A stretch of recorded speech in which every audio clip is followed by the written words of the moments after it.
We're talking about Chapter 5, Arts under Napoleon. We begin this chapter with David's large painting, The Sabine Women, which was exhibited in a meeting room of the Louvre that was available to David for receptions and studies. The large painting, 12.5 by 17 feet, was placed against one wall in this large room.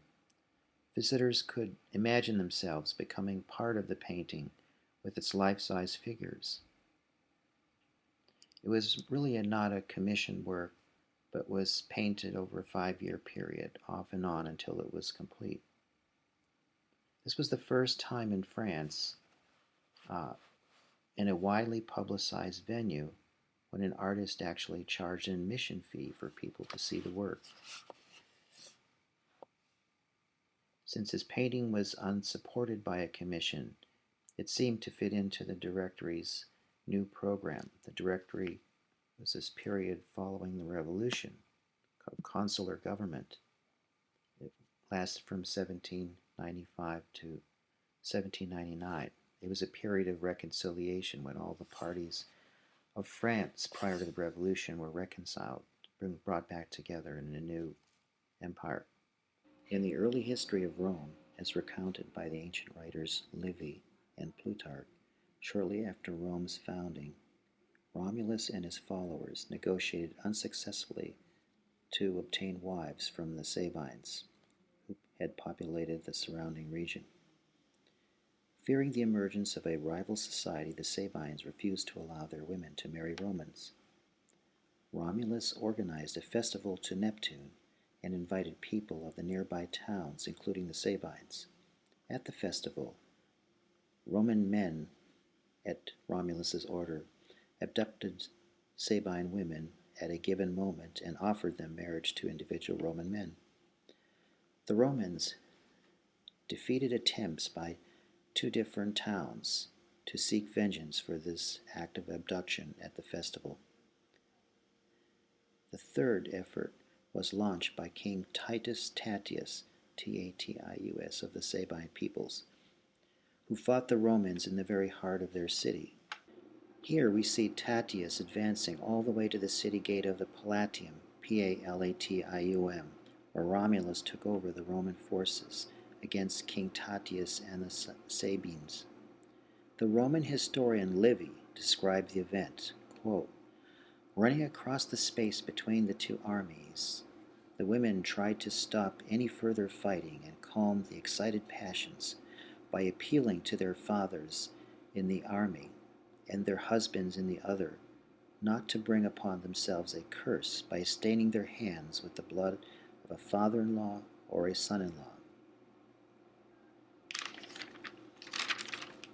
In the painting, Romulus's wife Hersilia, who stands between her father Tatius and her husband Romulus, with her babies, is prominently in view in the front plane. We see the Palatium Gate and the Tarpeian Rock in the background. The Tarpeian Rock was named after Tarpeia, Tarpeia, the daughter of the governor of the citadel on the Capitol Hill, who had opened the gates for the Sabine soldiers and was in turn killed by them at the foot of this stone outcropping.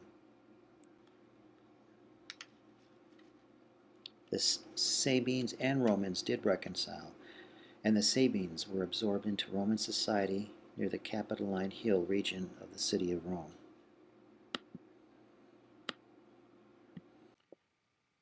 Happiness and security seem to be the new values that replace the former concept of gloire or glory that was of the old empire and the revolution. A parliamentary coup had ended the Directory.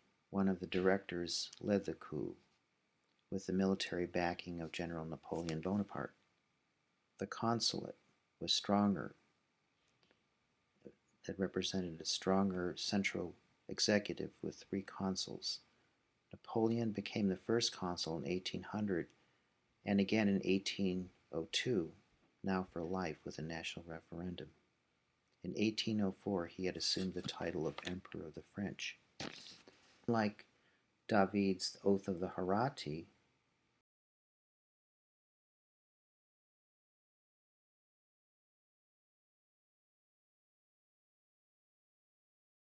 and symbolically representing a moment when the emigres, emigres, those people who had left France, the wealthy classes and the clergy who had left France for their lives, were actually asked to came home and resume their lives under a new form of government.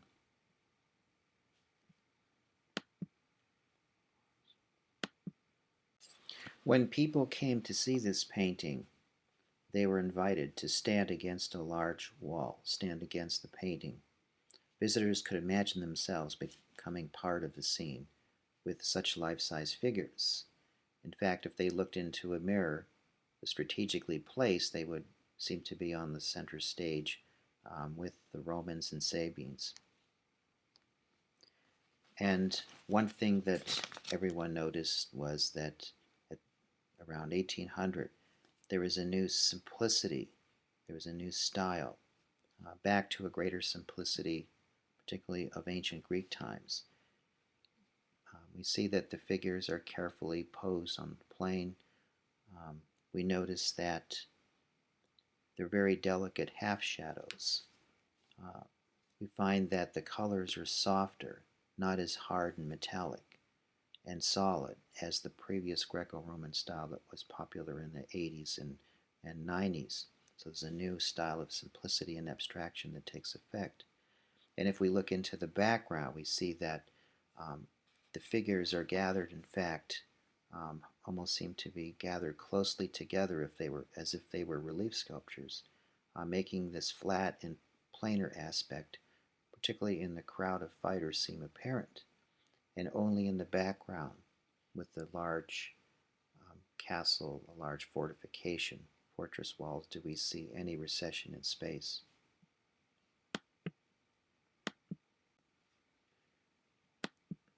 When we look at individual figures within this painting, for example, the conciliatory figure of Hersilia, or the figure of the Sabine leader Tatius, we see that the figures, in fact, look sculptural.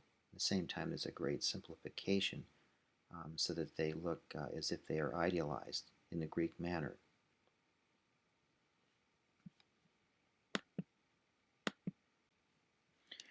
A new Napoleonic code set up by General Napoleon recognized all the civil services.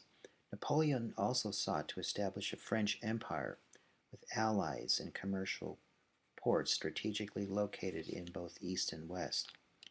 Napoleon used the arts to promote his person and his own initiatives. Dominique Vivant Denon, D-E-N-O-N, Denon, an amateur artist and collector, known to Napoleon for a few years, became his head of arts and architecture. Denon was one of the first artist reporters in 1799, invited by Napoleon to accompany his armies. The most famous initiative was the Egyptian campaign into the Middle East in 1799. The Napoleon Museum was set up in the Louvre. It contained hundreds of artworks confiscated from Italy, Spain, the Netherlands, and elsewhere. Here we see Napoleon showing his deputies one of the most famous confiscated works, and that was the Apollo Belvedere from the Vatican courtyard. So there were literally hundreds of these famous artworks that had been confiscated from different museums. The Ghent altarpiece, Veronese's Marriage at Cana, and dozens of famous sculptures that date back to Greek and Roman antiquities. There were 4 or 5 other famous projects carried out by Vivant Denon as part of Napoleon's effort to establish a center of monuments to commemorate his reign and also to align him with the great period of the Roman Empire. And one of these in the Place de Vendôme is the Vendôme column, a 130-foot high bronze column that would commemorate his victory, his most famous victory at Austerlitz, Austerlitz, in 1805, over the combined forces of the Austrians and the Russians. The bronze came from confiscated enemy cannons, and this was actually the square where previously stood a large equestrian statue of Louis XVI, a statue that was actually destroyed during the Revolution. Trajan's famous victory over the Dacians, Dacians, in modern-day Hungary, was the model here. Like the great Roman Emperor and General Trajan, Napoleon wore Roman military dress. So we see on top of this bronze column the figure of Napoleon, just as the figure of Trajan previously, wearing this Roman dress and showing a portrait likeness of the emperors. Now the column, the Vendôme column, was actually pulled down in 1871 during the Paris Commune, but it was actually restored years later.